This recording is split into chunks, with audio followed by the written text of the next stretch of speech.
Summer 1975. A nightmare awaits me. I am being recalled to Non-Torm headquarters. Do I have to go back to the hell again?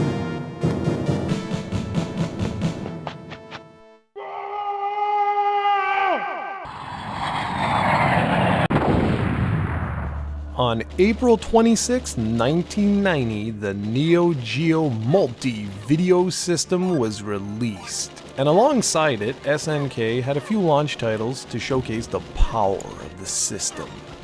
These included Magician Lord, a Mahjong game, Baseball Stars Professional, and this bad boy you see right here, NAM-1975. While my personal favorite Neo Geo launch title will always be Magician Lord, it's clear to see why SNK put a lot of attention on this particular game. It looked downright awesome for its time. Now, I'm not here to give you all a history lesson on the Neo Geo, as well, I've already done a video on that. No, instead I'm here to talk about whether NAM 1975 has held up over the past 25 plus years since its original release. All too often, games of this nature were highly impressive for their time, but they just don't hold up thanks to the advances made on the particular hardware that they were running on. If you've ever played Operation Wolf, you have a pretty good idea of what's going on here, with one major difference. Instead of just moving a reticule around the screen, here you have to do that, plus move your character around. This way you need to dodge enemy fire and attack all at the same time. And while that might sound rather standard, it's far easier said than done. For one thing, this isn't a twin-stick shooter, so as you move your character, the reticule also moves around. If you hold down the fire button, well then you can keep your character standing still, locked in place, and aim at different enemies. However, that's extremely dangerous the further along you are in the game.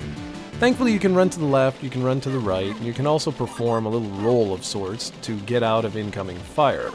There's also grenades that you can lob at some of the tougher enemies, and I'm happy to report that there are weapon upgrades available for both your primary and secondary weapons, which is greatly appreciated. There is one nice twist to this game, and that is if you can rescue a prisoner of war, they'll actually run to the bottom of the screen and join you until you either die or complete the stage. Now, considering the sheer volume of bullets heading your way, I think the chances are pretty high that that prisoner of war is not going to be sticking around for very long. The most surprising element of NAM comes in the form of its audiovisual presentation.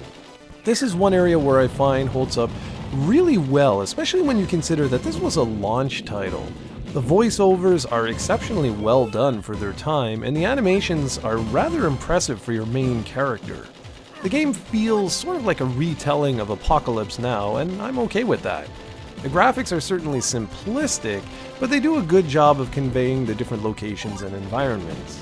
I remember playing this one when the Neo Geo arrived at my local arcade at some point in 1990.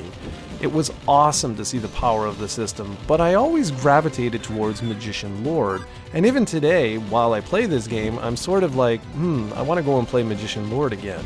I was just never a huge fan of reticule-based shooters like this, but I know a lot of people who are.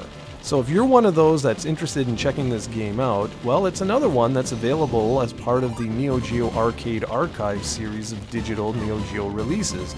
So go ahead.